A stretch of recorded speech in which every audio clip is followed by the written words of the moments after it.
We survived Coachella day 3, although we just experienced an earthquake. I think there was one in Ohio a few years back, but a little scary, not gonna lie. So, notable performances and items from day 3. Tiesto played a completely different set from what he did at Ultra. Ultra was very EDM style, and I loved it. 10 out of 10. I watched it even though I saw it live. I also watched it, and then came and guess what? More techno. So it was really cool to see Tiesto do that kind of set. I was not expecting that. Expecting to hear more of the same, and I would have appreciated that. But it was really cool to see him do something else. And then we saw Zed, who we also saw at Ultra, and while the first maybe 5 to 10 minutes of his set was the same, then he brought out all these performers. He played the drums, which he did at Ultra, but he brought out John Mayer and like a jazz flute artist and a couple other people that were really cool to see everything. It was really well put together show, and just different enough from Ultra that it was worth going.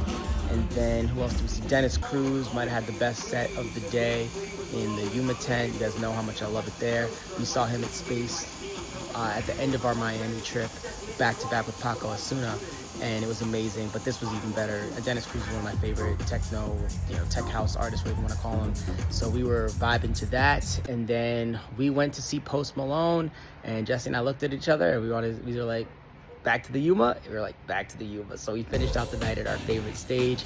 And we saw early in the day, we saw Sammy Vergi. I'm not sure if I'm pronouncing that correctly, but this is one of my DJ buddy AJ's go-to guys. Very Fred again like, lots of energy, cool little DJ tricks he had in the middle of the set, tons of energy just bouncing up and down.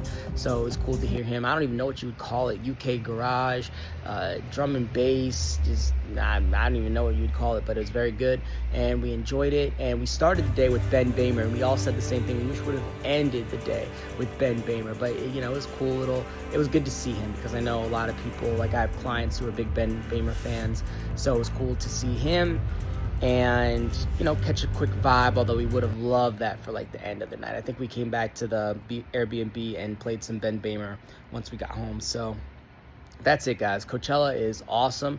The number one thing that it does better than any other festival is the sound. You can be so far back and just get heart-pounding sound, and I love that, especially because that's kind of where I like to hang out. I like to have a little bit of space to dance. I even got a little shuffle in at some point during the party, or at some point during the weekend. So Coachella gets 2 thumbs, super high up. Probably ranks as my 3rd favorite festival. EDC is number 1, Ultra's number 2, and then Coachella is number 3.